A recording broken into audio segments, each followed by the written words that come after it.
buff that they win in the draft every single time. Yeah, those two guys down in the bottom side obviously going to be able to put on some nice pressure once we do get to the team fights. I mean, you look at all of the utility, the tankiness, the ability to engage from the side of Nar Azir to allow the Samira to just hop in after and just shred everything. Gangplank Nar on paper is often okay for the Gangplank, but doesn't always work out that way.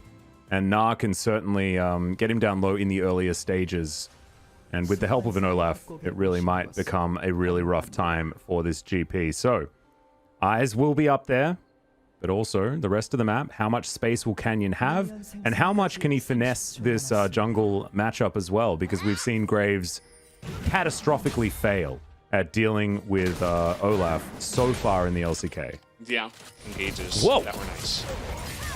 That's a big flash in as Carrier gonna get headbutted, then pulverized, and Beryl actually played that exchange out very, very well. So flash getting a bit quiet. Canyon looking at this one, and you can see passively Damwon Kia are just moving further and further ahead. Both Showmaker and Khan doing very well in this laning phase, and sort of reminding me of you know, the Damwon of old. You know, solo lanes are the way you win the game, as Canyon's going to be able to take down this Drake quite easily.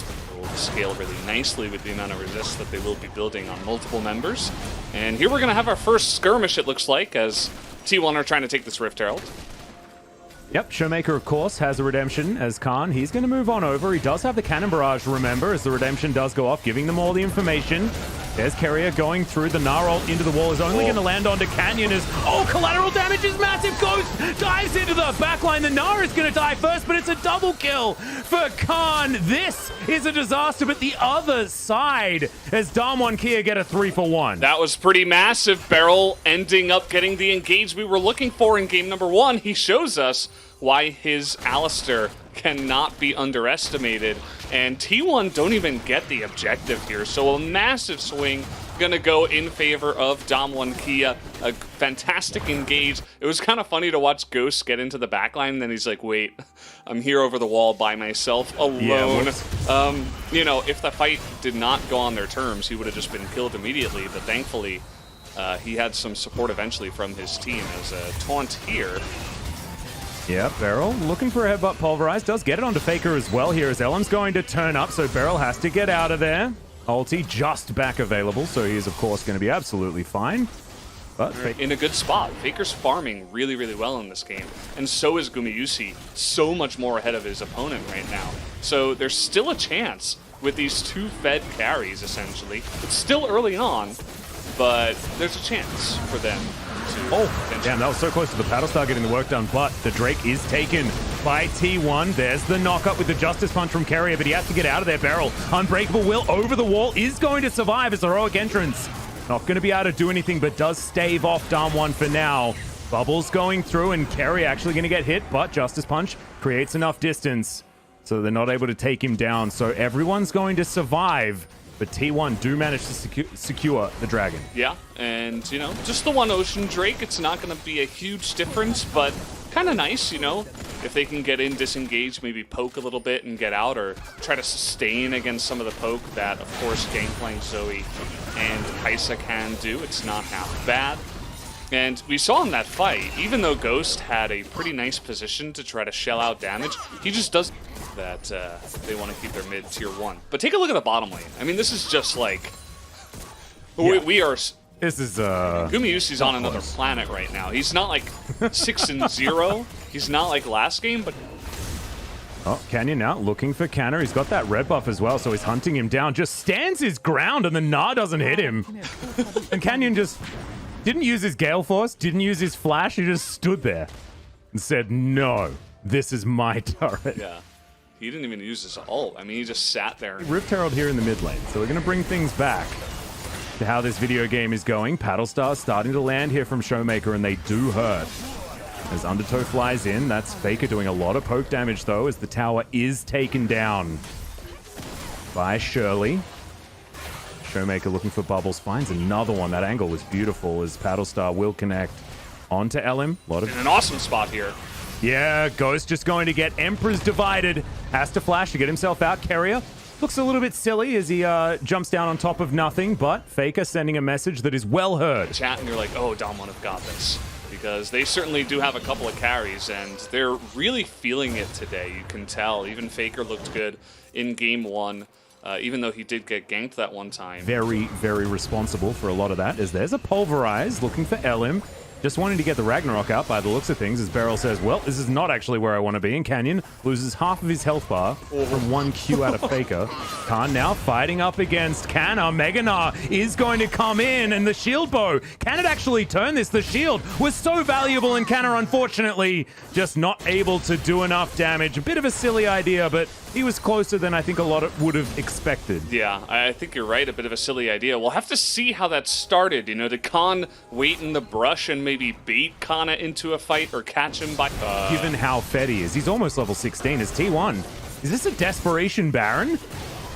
This is really scary. Khan has teleport, but he doesn't even really need it as Cannon Barrage is available. He hasn't even needed to use it.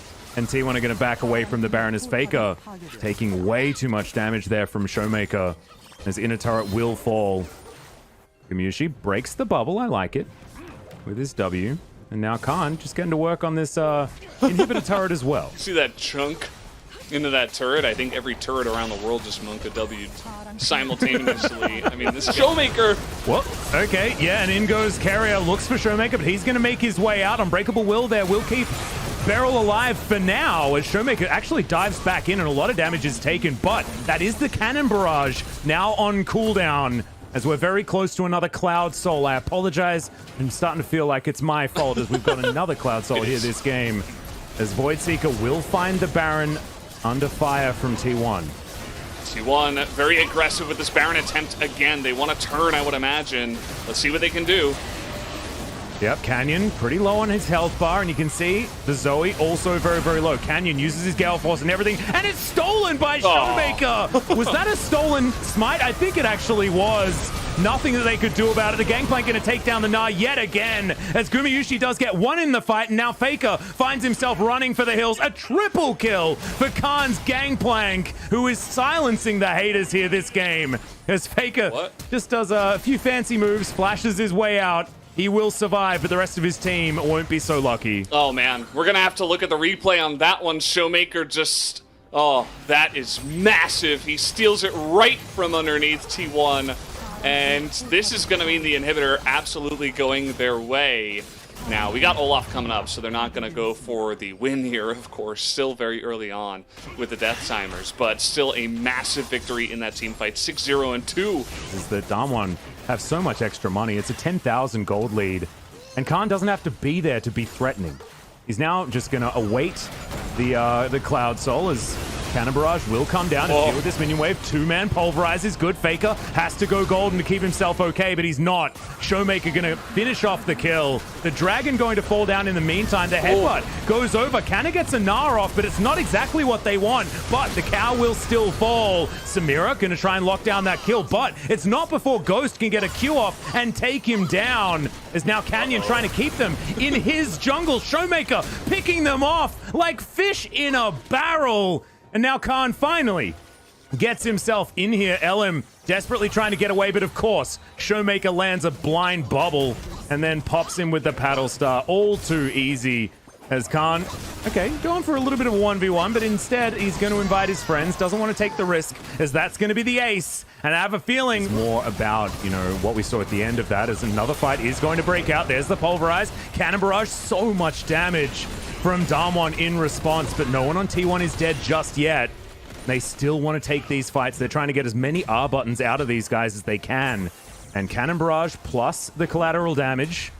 That's two pretty valuable ones. The Baron. It's not going to stop Damwon just moving over to the Baron. They do so much damage. This is just two people. And it is really difficult to deal with. There's the Justice Punch to avoid dying as Khan has to flash. And then the follow from Faker, but Khan, they get him. Still alive. The shield bow did a lot of work. Some low health bars as in dives Ghost. Now flashing away. They're trying to play the smoke and mirrors as Faker falls towards the top side to another Paddle Star. Carrier might just need to try and get out of this one as Canyon is going to wipe the floor with him. And unfortunately for T1, Damwon's wallets are too heavy and they're going to be able to take them down. Another ace And another trip down the mid lane, this time to try and finish the game. We're going to a game number 3. That's what happens after that teamfight victory. They get the gangplank, but they lose everything else, as at this point, like I said, everything else on the side of Damwon Kia just came online just on time to give them the victory in this one. Yep, that is Khan's first death. He will remain in the death chamber as this Nexus is going to fall down, and Damwon Kia, our world champions, will answer back after a disappointing Game 1 with a Game 2 victory. That is the Damwon I think everyone was expecting to see.